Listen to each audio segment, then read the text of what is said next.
ছিল, আমি রাসূলের কালেমা পড়ি নাই, রাসূলের আদর্শ মানি না, তাকে নবী হিসেবে মানি না, আমি তার শুধু মতের বিরোধী নই, তার ধর্মেরও বিরোধী, কিন্তু তিনি আমার প্রতি জুলুম করবে না।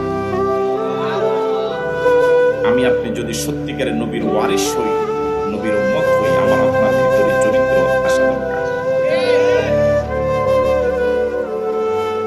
ইহুদি প্রস্তাব করলেন, এর সমাধানের জন্য মুহাম্মদুর রাসূলুল্লাহ সাল্লাল্লাহু আলাইহি ওয়াসাল্লামের কাছে চলো। কিন্তু মুসলমান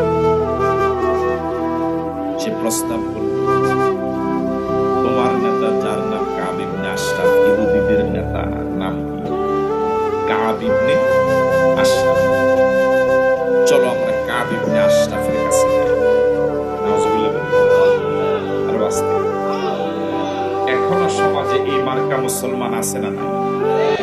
আর জোরে বলেন আছে না নাই?